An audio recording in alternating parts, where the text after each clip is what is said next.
नमस्कार। दूरदर्शन के सभी दर्शकों का हार्दिक स्वागत है, अभिनंदन है समय नदी की बाढ़ कि जिसमें सब बह जाया करते हैं, है समय बड़ा तूफान प्रबल पर्वत झुक जाया करते हैं। अक्सर दुनिया के लोग समय में चक्कर खाया करते हैं, लेकिन कुछ ऐसे होते हैं जो इतिहास बनाया करते हैं। जी हाँ, हमारे देश में अनेक महापुरुषों का जीवन यदि हम देखते हैं तो ध्यान में आता है कि उन्होंने जो कुछ काम किए वो कुछ अलग प्रकार की जीवटता से किए, कुछ अलग जिजीविषा से किए और स्वयं के आगे देश और समाज को रखकर वे हम कह सकते हैं कि इस समाज जीवन में, राष्ट्र जीवन में अमर हो गए। ऐसे ही एक महापुरुष नेताजी सुभाष चंद्र बोस। नेताजी सुभाष चंद्र बोस का संघर्ष और उनका प्रेरणादायक जीवन, इस विषय पर चर्चा करने के लिए आज हमारे स्टूडियो में पधारे हैं श्रीमान प्रमोद जी शर्मा। प्रमोद जी, आपका बहुत बहुत स्वागत है। नमस्कार। Pramod ji grass root media foundation के संस्थापक न्यासी हैं। प्रमोद जी, सबसे पहले आपसे चर्चा करेंगे जिस तरीके से हम नेताजी सुभाष चंद्र बोस के जीवन की बात करते हैं। सामान्यतः हमारे यहाँ कहा भी जाता है पूत के पैर पालने में दिखाई देने लगते हैं, और पालने में नहीं तो जैसे जैसे वह थोड़ा आगे बढ़ता है, विद्यालय जाने लगता है, जब तरुणाई की ओर आता है तो कुछ उनकी गतिविधियों से पता लगता है कि वास्तव में ये बालक बड़ा होकर कुछ न कुछ विशेष करने वाला है। सुभाष चंद्र बोस के विद्यार्थी काल की कोई घटना, कोई ऐसा संस्मरण, कोई प्रसंग आपको ध्यान में आता है जिससे लगता हो कि नेतृत्व क्षमता प्रारंभ से ही उनमें विकसित होने लगी थी? विवेकानंद जी, आप ठीक कहते हैं। जैसा उस वक्त अपना स्वतंत्रता आंदोलन चल रहा था जी, उस समय में सुभाष बोस का जीवन अपन देखते हैं तो वास्तव में सारे ऐसा लगता है कुछ जीवों का जन्म तो इस जगत में बाकी दुनिया को प्रेरणा देने के लिए ही होता है। जैसे सामान्यता था, उनका जन्म भी कटक में जानकीनाथ बोस के घर पे हुआ। उनके पिता बड़े वहाँ वकील थे, यहाँ तक कि अंग्रेज़ों ने उनको राय बहादुर की उपाधि भी दे रखी थी। जब उन्होंने अपनी प्राथमिक शिक्षा पूरी की तो अभिभावकों को जो मन होता है कि भी बच्चा अंग्रेजी स्कूल पढ़े, तो वो भी कोलकाता प्रेसिडेंसी कॉलेज में पढ़ने गए। और वहाँ का एक किस्सा है जी, कि ऑटन अफेयर कहलाता है वो, कि वहाँ एक प्राध्यापक था ऑटन, और वो भारत विरोधी बहुत सी बातें करता था और कुछ उल्टी सीधी बातें, बकवास जैसे करते हैं ना, अपन कहते हैं बकवास करता है, तो वैसे तो पर विद्यार्थी कुड़ते रहते बेचारे, क्या करते। लेकिन सुभाष बोस का साथ उनसे मिलने से और उनका साहस बढ़ा, और एक दिन जब उस प्रोफेसर ने कुछ ज़्यादा ही बदतमीज़ी की तो सब ने मिल के उसकी अच्छी कुटाई पिटाई कर दी जी। अब वो मसला इतना बढ़ा क्योंकि उनको लगा कि यार ये क्या है, तो सुभाष चंद्र बोस के आने के बाद ये सब चीज़ें बढ़ी है जी। तो उनका निष्कासन कर दिया। अब वो निष्कासन कर दिया तो वो वापस कटक आ गए जी।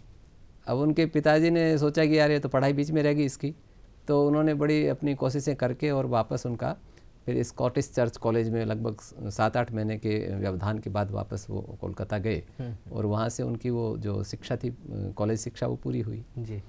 तो उससे देख के लगता है कि वास्तव में जो नेतृत्व क्षमता है आदमी कैसे करता है जी, वो प्रारंभ से प्रकट होता है। आप सही कहा। तो नेतृत्व क्षमता वास्तव में उनकी विद्यार्थी अवस्था में हम देख सकते हैं, और जिस प्रकार से प्रमोद जी ये नेतृत्व क्षमता की तो बात हुई, उसके बाद में ICS क्लियर करते हैं, चौथे स्थान पर रहते हैं, तो कहा जा सकता है कि बहुत बुद्धिमान थे, पढ़ाई में तेज थे। लेकिन ये एक अलग पक्ष है, हम चाहेंगे कि दर्शकों तक विषय ये पहुँचे कि अपनी पढ़ाई पूरी करने के बाद जिस तरीके से राजनीति में आते हैं और कांग्रेस में विभिन्न दायित्वों का निर्वहन करते हुए राष्ट्रीय अध्यक्ष बन जाते हैं, ये बहुत एक चर्चित सा प्रसंग भी कहा जाता है कि महात्मा गांधी के साथ जिस तरीके के वैचारिक मतभेद रहे, अध्यक्ष बने, काम नहीं कर पाए, क्या कहना चाहेंगे? उनकी मनस्थिति, सुभाष जी की मनस्थिति समझने के लिए हमको थोड़ा सा एक घटना और मैं जिक्र करना चाहूँगा कि जब वो पढ़ते थे तो उस दौर में आप देखेंगे कि विवेकानंद जी यूरोप से लौटते हैं भारत, और वो एक तरह से हिंदू का पूर्ण जागरण काल अपन कह सकते हैं कि विवेकानंद जी ने एक किया कि अब सब में एक अपनी अस्मिता के प्रति एक चेतना जागृत कर दी उन्होंने। तो उनके जीवन में भी स्वामी विवेकानंद और श्री अरविंद दोनों के विचार का प्रभाव था। और लेकिन वो जो चित्तरंजन दास थे, देशबंधु चित्तरंजन दास, उनके व्यक्तित्व को लेके बहुत प्रभावित थे वो, ठीक है ना। तो जब आपने जो जिक्र किया कि ICS की एग्ज़ाम दिया, चौथे स्थान पर रहे, अब घर वाले तो चाहते थे कि ICS बने वो, पर उनके मन में तो वो विवेकानंद, अरविंदो और देशबंधु चित्तरंजन दास, इनका जीवन हिलोरे ले रहा था कि भाई मेरे को तो वापस समाज सेवा में आना है। तो बड़े उहापोह के बाद वो छोड़ के भारत आ गए। और भारत, आप देखिए उनकी जो राजनीतिक चेतना कितनी है कि बम्बई जब वो उतरे हैं भारत आके तो सीधे गांधी जी से मिलने चले गए। मतलब इतनी श्रद्धा थी गांधी जी के प्रति। ऐसा नहीं कि गांधी जी से उनका कोई शुरू से ही मतभेद था। वो लिखते हैं कि मैं गांधी जी से मिला, और चूंकि उसमें वो गांधी जी ने असहयोग आंदोलन जो था वो शुरू करने वाले थे, तो उन्होंने गांधी जी से विचार किया कि भाई आप क्या करने वाले हैं देश की आज़ादी के लिए जी। तो गांधी जी से उन्होंने लिखते हैं कि गांधी जी ने मेरे को कुछ 5 बिंदु बताए। एक आध बिंदु पे मैं उनसे सहमत था, लेकिन 2-3 बिंदुओं से मेरे को लगा गांधी जी स्पष्ट नहीं है कि इससे होगा क्या जी। तो वो एक तरह से उनको लगा कि ये बहुत ज़्यादा, लेकिन फिर भी खैर वो वहाँ से बंगाल आए और राजनीति में वहाँ सक्रिय रहे, बंगाल कांग्रेस के अध्यक्ष भी बने। और कालांतर में, अच्छा उस समय देखिए आप उस जो राजनीतिक परिदृश्य है उसमें जवाहरलाल नेहरू और सुभाष बाबू जी, ये दोनों युवा, मतलब जब सुभाष जी का जब राजनीतिक परिदृश्य में उदय होता है तो उस समय तक जवाहरलाल नेहरू एक तरह से उस युवा लोगों के एक तरह से वो चहेते हो गए थे राजनीति में, जो युवा लोग सक्रिय थे। पर सुभाष भी बराबर बढ़ रहे हैं धीरे धीरे। और जो सुभाष उस दौर में जो भी पश्चिम पढ़ रहा था वो फ्रांस की आयरिश क्रांति इन सबसे प्रभावित था जी। तो सहज रूप से उनका झुकाव जो था ना, जिसे वामपंथ कहते हैं हम, हाँ। समाजवाद और वामपंथ, उधर उन लोगों का झुकाव था जी। और गांधी के साथ जो उनकी एक दल जो टीम थी, जैसे कहें अपन 15-20 लोगों की टीम थी, वो जरा डोमिनियन स्टेट की बात कर ली, निवेदन कर दिया, आवेदन कर दिया, वायसराय से मिल लिए, निवेदन कर दिया, मतलब एक रिक्वेस्ट की बात कर रहे थे। ये लोग कहते थे कि नहीं, आज़ादी तो छीन के लेनी पड़ेगी, मतलब जो गरम दल जिसे हम कहें, क्रांतिकारी विचार वाले बहुत लोग होते थे। तो इन बातों को लेके, अच्छा उस दौर में चित्तरंजन दास के ने भी अपनी स्वराज पार्टी अलग बना ली थी, गांधी जी से उनके अपने मतभेद थे, सुभाष बाबू चित्तरंजन दास से थे। तो इन सब का एक कहें कि समुच्चय बना पूरा विचार का जी। और आप देखेंगे कि राजनीति में पिता से पुत्र को मिला सीधा पद। मोतीलाल नेहरू कांग्रेस के अध्यक्ष थे और लाहौर जो अधिवेशन होता है उसमें सीधे जवाहरलाल कांग्रेस अध्यक्ष बन जाते हैं। और उसके पहले जब कोलकाता में जब कांग्रेस का अधिवेशन हुआ तो उस अधिवेशन में डोमिनियन स्टेट और ऐसी बातें चल रही थी, पूर्ण स्वराज की कोई बात नहीं थी। कुछ लोगों ने बात भी की तो गांधी जी ने विरोध किया जी। लेकिन जब लाहौर कांग्रेस हुआ, मतलब मैं आपको इसकी पृष्ठभूमि इसलिए बताता हूं कि अपने को उनका विरोध कोई अचानक प्रकट नहीं हुआ है शनय हुआ कि मैं अध्यक्ष से मेरे को हटा रहे हैं इसलिए मैं इनका विरोध, ऐसा नहीं है। वो उनकी जो राजनीतिक विचारधारा है कि आज़ादी कैसे मिले, लक्ष्य तो एक था कि देश को आज़ाद होना है, लेकिन तरीका कैसा हो। तो सुभाष बाबू जो नेतृत्व, मतलब जिस विचार का नेतृत्व करते हैं उसमें धैर्य नहीं है। देखिए युवा पीढ़ी में जो होता है ना, एक अलग बेचैनी देखते हैं, आयु का भी प्रभाव होता है। वो युवा पीढ़ी में एक अलग बेचैनी होती है, उसको तुरंत चाहिए चीज उसमें। और एक थोड़ा सा जब अधेड़ हो जाता है आदमी तो उसके एक ठहराव आ जाता है जीवन में, वो थोड़ा धीरे धीरे करना चाहता है। तो वो एक वैचारिक थोड़ा सा विरोध वहां से इकट्ठा होना शुरू हुआ।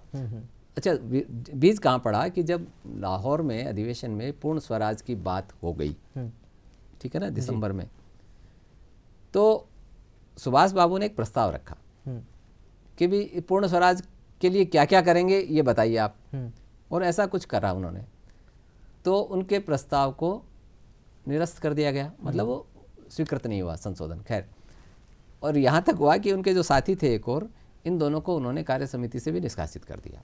वो इतने नाराज हुए उनको इस संशोधन को लेके कि इनको उससे निष्कासित भी कर दिया गया। खैर, बाद में वो अवज्ञा आंदोलन दूसरा चला और ये जेल में गए, इनकी तबीयत खराब हुई, फिर ये विदेश चले गए इलाज के लिए, क्योंकि सरकार ने गिरफ्तार किया, फिर छोड़ दिया। भोवाली सैनिटोरियम में भी रहे, टीबी हो गई थी, ऑस्ट्रिया गए, फिर वहाँ स्विट्जरलैंड गए, फिर वहाँ से उनको काफ़ी समय मिला है, लगभग आप समझ लो 3-4 साल यूरोप रहे वो। तो पूरे यूरोप में घूमे वो, उन्होंने उसका फ़ायदा उठाया। आप देखिए रोमारोला से मिले वो, है ना, इटली गए, फ्रांस गए, ऑस्ट्रिया गए, आगे पोलैंड गए, मतलब सारे जर्मनी और ये सब घूमे वो पूरा। और उन्होंने वहाँ रोमारोला से भी मिले। रोमारोला उस समय पश्चिम के बड़े विचारक हैं, विवेकानंद भी मिले थे उनसे। तो रोमारोला ने इनसे बातचीत में कहा कि देखो, ये खाली आवेदन करने मात्र से कोई आज़ादी नहीं मिलती है, इसके लिए तो क्रांति करनी पड़ती है, छीन के लेनी पड़ती है। तो इन सब चीज़ों को लेकर खैर वापस जब लौटे तो यहाँ लौटते ही इनको जो 1938 का अधिवेशन हुआ कांग्रेस का हरिपुरा में जी, उसमें इनको अध्यक्ष बनाया गया। और इन्होंने जो धुआंधार मतलब जिसको कहना है, तो गांधी जी ने उनकी टीम को लगा कि यार ये आदमी यदि इसी गति से चला जी, तो ये तो हमारी नीतियों से बिल्कुल भिन्न है। पर प्रमोद जी, जैसा आपने कहा कि उस समय इनको अध्यक्ष बनाया गया, तो चुनाव हुआ था, चुनाव से ये अध्यक्ष चुने गए थे। उस समय क्या होता था कि कांग्रेस में एक सहमति बन जाती थी। नहीं, पर ये जो गांधी जी के बारे में कहा जाता है कि वो उन्होंने कहा कि पट्टाभी सीताराम, वो दूसरा है, वो दूसरी बात है, वो अगली बात है। हाँ, 1938 में तो इनको अध्यक्ष बनाया गया। जेबी कृपलानी ने प्रस्ताव रखा कि सुभाष बाबू, तो इनको आते ही ये यूरोप से लौटे और तुरंत ही अध्यक्ष बन गए हरिपुरा कांग्रेस में। हरिपुरा कांग्रेस बड़ा अच्छा, बग्घी में इतने 51 बैलों की वो रथ यात्रा निकल रही है, वो जैसे जुलूस निकलता है, बड़ा प्रशंसा हुई इनकी और इनका बड़ा अच्छा भाषण हुआ, बहुत शानदार। पर इन्होंने वही बात कि तुरंत हम ये लेंगे, साम्राज्यवादी ताकतों का ऐसा वो सब किया। और फिर जब खैर फिर इनकी 38 की बात है, 38 की बात है, 39 में जाकर विवाद होता है। अब 39 में जब दोबारा चुनाव होने थे तब गांधी जी को लगा कि भाई ये जो मेरी नीतियां हैं ये तो इनसे बिल्कुल भिन्न नीति है इस। अच्छा, कांग्रेस में क्या होता है, देखो अध्यक्ष सर्वे सर्वा होता है जी, है ना, उसको अधिकार था कि अपनी वही कार्य समिति का गठन करे। तो गांधी जी को लगा कि ये तो मेरी जो रीति नीति है उससे बिल्कुल अलग रास्ते पे जा रहे हैं ये और जवाहरलाल, ये दोनों, चूंकि वो वामपंथ जिसे कहे ना, क्योंकि कांग्रेस तो आप समझिए, अब तो हमें कांग्रेस को एक पार्टी के नाम से जानते हैं, पर उस समय कांग्रेस स्वतंत्र आंदोलन में एक मंच था, वो पार्टी नहीं थी। उसमें हिंदू महासभा भी शामिल है, उसमें कम्युनिस्ट भी शामिल है, उसमें समाजवादी लोहिया भी शामिल है। वो कांग्रेस का शाब्दिक अर्थ भी यही होता है कि सब लोग इकट्ठा थे एक तरह से, वो भेड़प होती है ना जैसे, ऐसे वो एक भेड़प थी कांग्रेस। और उसमें गांधी जी वैसे खुद को तो ये कहते थे कि मैं अब चवन्निया सदस्य भी नहीं हूँ, क्योंकि 1935 के आसपास कांग्रेस छोड़ चुके थे, सदस्यता शुल्क देना भी हाँ, चवन्निया, वो उसमें चवन्नी सदस्य शुल्क लगता, तो खुद मजाक में कहते थे मैं तो कांग्रेस का चवन्निया सदस्य भी नहीं हूँ। लेकिन बावजूद उसके हर अधिवेशन में वो रहते थे, उनका एक अलग कमरा, साथ में एक्सक्लूसिव अलग कमरा रहता था, और सारे प्रस्ताव गांधी जी के विचार विमर्श करके ही रखे जाते थे, और उनके निर्णय से ही अध्यक्ष बनते थे जी। तब गांधी जी ने, सबने कहा कि इस बार अब सुभाष बाबू ने चुनाव लड़ने की घोषणा कर दी, त्रिपुरी कांग्रेस होगी, तो बोले मैं चुनाव लड़ूंगा। और चुनाव के लड़ेंगे जो प्रांतों की कांग्रेस थी उन सब ने भी सुभाष बाबू के नाम का अनुमोदन करके भेज दिया। तो इन पर दबाव आया कि भी आप नाम वापस ले लो जी, क्योंकि बाकी प्रांतीय कांग्रेस थी, सबने इनका नाम का अनुमोदन, क्योंकि इन्होंने बड़ी धुआंधार काम किया, पूरे देश में एक आंदोलन पसंद कर रहे थे कांग्रेस के युवा लोग जो है, युवा लोगों को बड़ा पसंद आने लग गया कि यार ये हुई ना बात, कोई ये हुई ना बात, तुरंत एक्शन हो रहा था कि ये हुई ना कोई बात, ये हुई बात। तो वो गांधी जी फिर उससे समर्थन नहीं हुए। गांधी जी ने कहा कि भी नाम वापस ले लो। इनको सब लोगों ने मनाया, वल्लभ भाई पटेल ने भी कहा, और भी जो थे सब ने, डॉक्टर राजेंद्र बाबू, क्योंकि उनके नाम का प्रस्ताव किया, कुछ ये किया, माने नहीं, तो इन्होंने कहा कि चुनाव लड़ेंगे।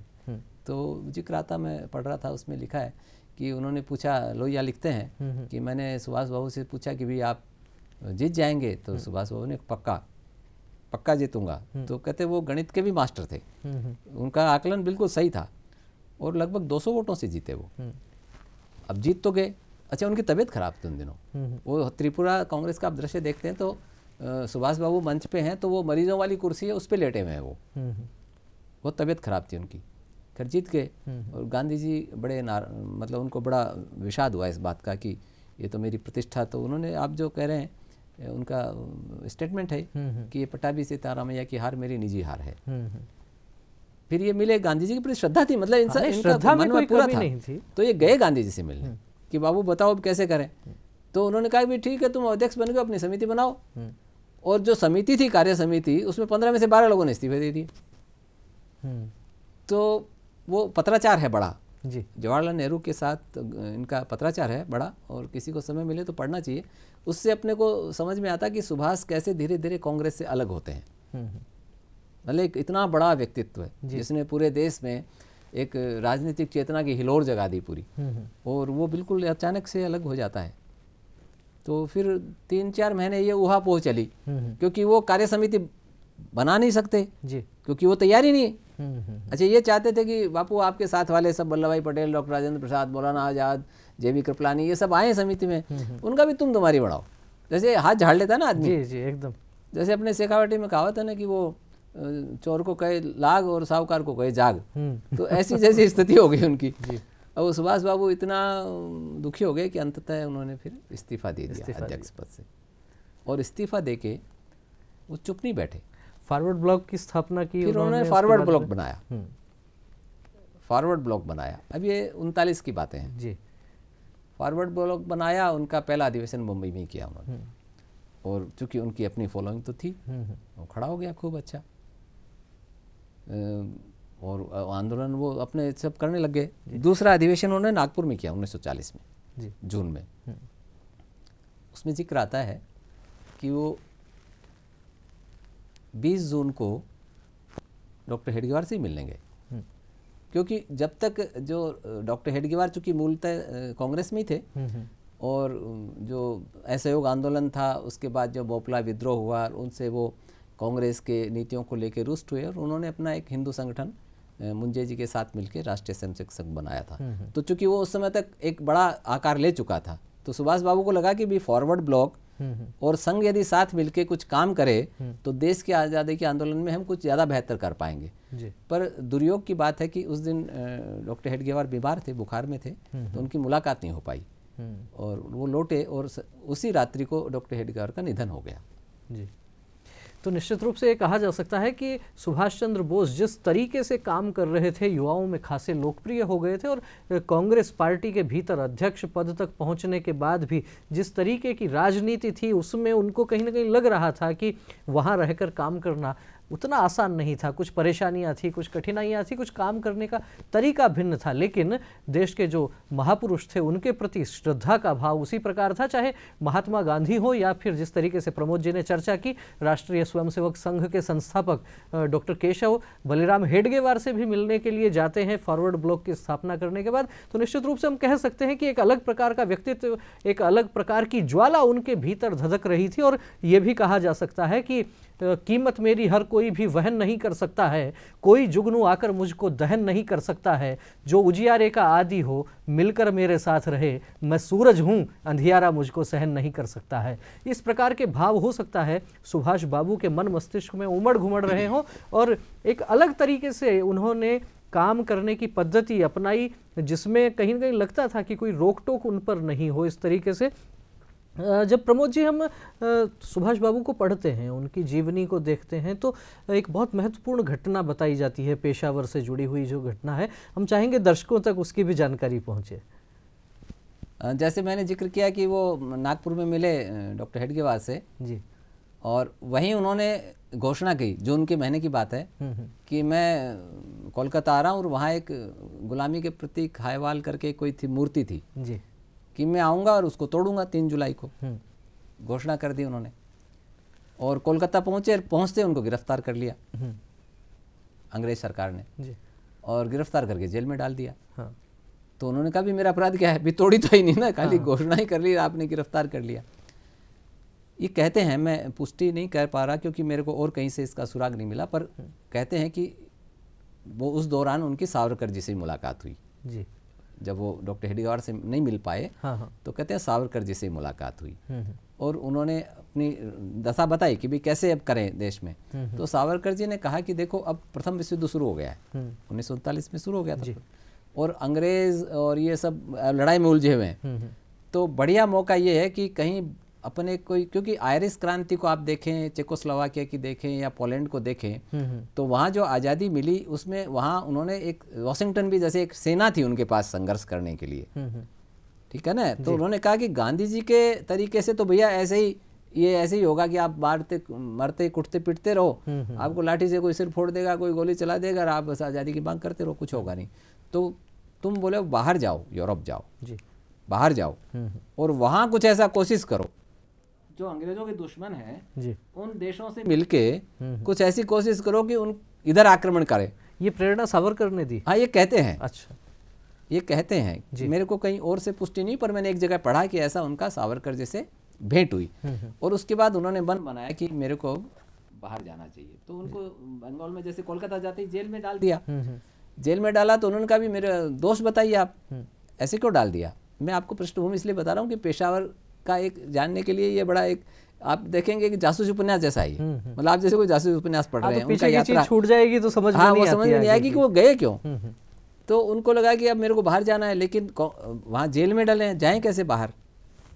तो उन्होंने जेलर को कहा कि देखो भाई, आप मेरा अपराध बताइए, मुझे क्यों गिरफ्तार किया आपने जेल में, और आप नहीं तो फिर मैं आमरण अनशन शुरू करूँगा, भूख हड़ताल शुरू कर दूंगा।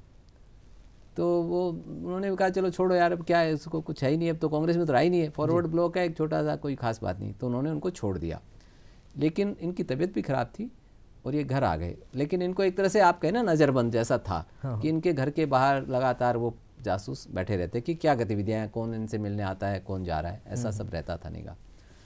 तो इन्होंने मन बनाया कि मेरे को अब भारत से बाहर जाना चाहिए। तो वो जो कथा है इनकी जाने की, वो तो एक जासूसी उपन्यास जैसा ही है बिल्कुल, कि वो अपने भतीजे को तैयार करते हैं। शिशिर बोस थे, उनका भी तो कुछ दिनों पहले निधन हुआ, डॉक्टर थे वो, है मतलब बाद में थे, उसमें तो पढ़ रहे थे, उसको उन्होंने तैयार किया। तो खैर जैसे वो निकले हैं, आप देखिए मैं उसमें घटना बताता हूँ, जब वो रात को गाड़ी से निकल रहे हैं, चांदनी रात थी, तो वो सीढ़ियों से ऐसे उतरे हैं कि उनकी परछाई ना पड़े, मतलब इतना सावधानी रखते हुए, क्योंकि घर पे रह रहे थे तो दाढ़ी बढ़ा ली थी उन्होंने, काटी नहीं थी। और अपना वो लिखते हैं कि चाचा ने पुराना चश्मा ढूंढ के निकाला, कोई गोल चश्मा निकाला, और एक टोपी निकाली, फैज टोपी। और जब वो गाड़ी में आके बैठे, तो बैठ के उन्होंने दरवाज़ा बंद नहीं किया, हाथ से पकड़े रखा, क्योंकि वो भतीजा आया है ऐसे ही गाड़ी लेके जी। तो बड़े घर के लोग थे, तो वो दरबान को पता चल जाएगा बाहर जासूस को कि दो दरवाजे बंद कैसे हुए, आवाज़ आएगी ना खटाक खटाक, तो इसका मतलब दो बैठे हैं, दो दरवाजे खुले हैं। तो बोले उन्होंने दरवाजा ऐसे हल्के से लेके रखे रहे, और पहन के आए वो शेरवानी, चौड़ा पजामा, जूते उन्होंने कहा वो पुराने ही पहने, वो अपने वो फीते वाले, क्योंकि उनको थोड़ा दिक्कत थी पाँव में, और लगा के आके टोपी वोपी लगा के वो पीछे की सीट पे बैठे और हाथ से दरवाज़ा पकड़े रखे, और वो गाड़ी उल्टी घुमाई। बाहर जब आश्वस्त हो गए कि अब अपन आधे घंटे दूर चल के आ गए, अब किसी को कोई खबर नहीं होगी, तो उन्होंने दरवाज़ा खींच के वापस बंद किया, खटाक की आवाज़ बाद में आई। खैर वो आसनसोल आए, जहाँ उनके भतीजे रहते थे, धनबाद गए, धनबाद से फिर ट्रेन पकड़ी फ्रंटियर मेल, गोमोह स्टेशन से पेशावर तक गए वो, और पेशावर उतर के और फिर वो काबुल पहुँचे जी। तब काबुल के रास्ते फिर काबुल गए वो, पेशावर से काबुल वो पहुँचे, क्योंकि अफगानिस्तान तो स्वतंत्र हो गया था ना उस समय तक जी। तो काबुल में उनको एक भगत राम मिले, उनसे संपर्क हुआ, वहाँ उनका अपना संपर्क था, जो भी उनके सूत्र थे उनसे वहाँ पहुँचे। तो उन्होंने अपना नाम रखा जियाउद्दीन जी, और उसको कहा कि तेरा नाम है रहमत, रहमत अली जी। और अब वो आगे यात्रा जब पेशावर से काबुल गए हैं, तो और वो बहरे गूंगे बहरे हैं जी, क्योंकि वो पश्तो तो जानते नहीं है, हाँ, गूंगे बहरे बनकर गए। फिर वो काबुल से यूरोप पहुंच जाते हैं। काबुल में फिर, चूंकि काबुल में तो जर्मनी का, इटली का सबके दूतावास थे जी, तो उन्होंने रशियन दूतावास से संपर्क करने की कोशिश की, पर रशिया वालों ने इनको ज़्यादा भाव दिया नहीं। अच्छा, इनको पकड़े जाने का भी डर था कि कहीं पता न चल जाए। खैर, लेकिन जब तक क्या हुआ कि वो अखबारों में आ गए कि सुभाष बाबू कोलकाता से गायब हो गए, निकल गए। प्रमोद जी, समय की थोड़ी सीमा है, हम चाहेंगे कि जानकारी दर्शकों तक ये भी पहुंचे कि जब वो पेशावर से काबुल के रास्ते निकल गए, उसके बाद में जिस तरीके से विदेशों में उन्होंने समर्थन जुटाया देश की आज़ादी के लिए, और कहा जाता है कि फिर उन्होंने आज़ाद हिंद फौज के माध्यम से काम किया, आज़ाद हिंद सरकार की उन्होंने स्थापना की। हम चाहेंगे संक्षेप में ये आज़ाद हिंद सरकार की भी जानकारी दर्शकों तक आ जाए। जैसे काबुल से उन्होंने क्या किया कि इटली दूतावास ने उनकी मदद की, इटली का पासपोर्ट बना मोज़ाओटो एक फर्जी नाम से उनका जी, और वहाँ से फिर वो ट्रेन के सफ़र से मास्को गए, और फिर इटली के पासपोर्ट से वो जर्मनी आए, बर्लिन आ गए, ठीक है ना। और वहाँ फिर वो हिटलर से भी मिले, मुसोलिनी से, मतलब सब लोगों से जो अपना समर्थन जुटाया। हाँ। तो जो आज़ाद हिंद फौज वाली बात आती है, उसमें एक अलग है मसला। आज़ाद हिंद फौज तो है रास बिहारी बोस की स्थापना की, लेकिन ये जो फ्रंट था इधर वाला, जर्मनी वाला, इधर जो लड़ाई हो रही थी, इधर हिटलर से मिले तो हिटलर ने, वो बड़ा निराश हुए उनसे, क्योंकि दुभाषी के माध्यम से मिले वो, तो हिटलर बैठा था, उसके पीछे एक बड़ा नक्शा लगा हुआ था दुनिया का जी। तो इन्होंने कहा कि आप हमारी मदद करिए, भारत पर आप आक्रमण करिए, और इधर से, ताकि हम भी आज़ाद हो और हम आपकी मदद करेंगे, ऐसा कुछ। तो हिटलर ने कहते हैं कि वो ऐसे डंडे दिखाया, देखो कहाँ बर्लिन है, कहाँ हिंदुस्तान है, इतनी दूर कैसे संभव हो सकता है। तो निराश हो गए, वापस आए। कर कई दिनों वहाँ रुके और कोशिश करके, अब वहाँ क्या हुआ कि जो उत्तरी अफ्रीका है उस मोर्चे पे जो भारत में जब फौज की भर्ती हुई थी जी, तो जो फौजी थे वो ट्रेंड तो थे नहीं भाई, सेकेंड वर्ल्ड वॉर में तुरंत फौज भर्ती करी ना। हाँ। तो गांव के सब लोग भर्ती हो गए, तो एक साथ कर लिया, वो चले गए। तो अब वो ट्रेनिंग तो थी नहीं, तो वहाँ वो सारे जर्मनी के कब्जे में आ गए, वो प्रिजनर ऑफ वॉर हो गए ना एक तरह से। अब वो 10-15 हज़ार सिपाही थे, उनको आज़ाद हिंद फौज के लिए नहीं सारे नहीं हुए। तो अब इन्होंने फिर जर्मनी वालों को तैयार किया कि यार एक काम कर सकते हैं, इनको हम पूछ लें, ठीक है ना, कि आप हमारे साथ आ जाओ भी, अब आप तो यहाँ कैदी हो, तो आप यदि तैयार हो जाते हो तो बोले मैं उनसे मिला जाके, उनमें भाषण हुए। तो कुछ लोग जो थे, चूंकि उनको वहाँ बड़े ऐसी नार की स्थिति में पटक दिया था, तो अंग्रेजों के विरुद्ध उनके मन में रोष था, तो खूब कोशिश की, पर 10 लोग तैयार हुए जी, है ना। तो उनको ट्रेनिंग के लिए भेजा, फिर 5 लोग और तैयार हुए, 15 लोग ट्रेनिंग, फिर कुल मिला के 3,500। लेकिन वो आज़ाद हिंद फौज नहीं थी, वो उन्होंने इंडिया ऐसे अलाइन करके ऐसे बनाया था। प्रमोद जी, समय की सीमा है, केवल बहुत संक्षेप में ये जानना चाहेंगे कि आज़ादी के जो आंदोलन में, आज़ादी जो देश को प्राप्त हुई, उसमें सुभाष बाबू का योगदान कितना मानते हैं? बहुत संक्षेप में। देखिए, मैं आपको एक घटना का जिक्र करूंगा कि वो वहाँ से जब जर्मनी से वो समझते हैं कि मेरे को अब यहाँ पार नहीं पड़ेगी इस फ्रंट पे, तो मैं ईस्ट पे जाता हूँ। तो जापान वाले मोर्चे पे आए वो, और जर्मनी से उन्होंने कहा कि मेरे को कम से कम तुम वहाँ तो पहुँचा दो। तो सबमरीन में बैठे वो जी, ठीक है ना जी, हाँ, सबमरीन में बैठ के, और वहाँ 82 दिन की यात्रा के बाद वो वहाँ ईस्ट में पहुँचे, और वहाँ से रास बिहारी बोस ने उनको आज़ाद हिंद फौज का कमांडिंग दे दी। अब वो जो भाषण है, जो उनका पहला जब गैदरिंग हुई है, उसमें वो अंत में जो अपन है ना, तुम मुझे खून दो मैं तुम्हें आज़ादी दूंगा, वो भाषण का अंतिम पैरा है। और जय हिंद से समापन किया उन्होंने, जय हिंद। तो ये तो वो आप देखिए कि वो जो एक ललक थी, और आप देखिए कि वो जो संघर्ष हुआ इधर इस मोर्चे पर, तो अंडमान तो आ ही गए थे, वो पोर्ट ब्लेयर में रहे हैं वो, फिर वहाँ से रंगून गए हैं, और रंगून के बाद जब वो 15 अगस्त को जब वहाँ सरेंडर हो गया, 13 अगस्त को जापान ने सरेंडर कर दिया, और इनको जब पता चला कि सरेंडर हो गया है, तब 15 अगस्त को जब वहाँ थे तो इनसे कहा गया कि अभी जब अंग्रेज सेना आएगी तो आपको गिरफ्तार करेगी, ठीक है ना जी। तो सुभाष बाबू वहाँ से फिर 16 को निकले हैं हवाई जहाज से, और वो वहाँ से सिंगापुर से बैंकॉक आए, और बैंकॉक से फिर जो ताइवान जा रहे थे हवाई जहाज, वो दुर्घटना बताते हैं हो गई। लेकिन उस वक्त जो माहौल बना था जी, वो माहौल ये था कि पूरे, देखिए मैं भारतीय समाज की चित्त की आपको अवधारणा बताता हूँ। भारत का समाज एक दुस्साहसी को बहुत पसंद करता है। हमारे लिए मृत्यु मरण जो है वो शौक का कारण नहीं है। प्रमोद जी, समय की हमारी सीमा है चूँकि, और आप हमारे स्टूडियो में आए, विषय बहुत बड़ा है सुभाष बाबू का, कम समय में समेटना बड़ा कठिन है। आपने तमाम प्रश्नों का बहुत सहजता से उत्तर दिया, हालांकि बहुत बड़ा विषय है और बहुत बड़ा भाग छूट भी गया, लेकिन फिर किसी कार्यक्रम में और हम चर्चा करेंगे। आपका बहुत बहुत धन्यवाद। और निश्चित रूप से हम कह सकते हैं सुभाष बाबू के लिए कि वह इस युग का वीर शिवा था, आज़ादी का मतवाला था, जनमन पर शासन था उसका, दृढ़ तन कोमल मन था उसका। यह उसी वीर इतिहास पुरुष की अनुपम अमर कहानी है जो रक्त कणों से लिखी गई। जय हिंद जिसकी निशानी है, जय हिंद तुम मुझे खून दो मैं तुम्हें आज़ादी दूंगा। इस प्रकार के नारे उन्होंने दिए और एक भारतीय जनमानस में नई क्रांति की ज्वाला उन्होंने उत्पन्न दी। ऐसे महामानव को हम सब श्रद्धा सुमन अर्पित करते हैं, उन्हें कोटि कोटि प्रणाम करते हैं। बहुत बहुत धन्यवाद। नमस्कार। नमस्ते।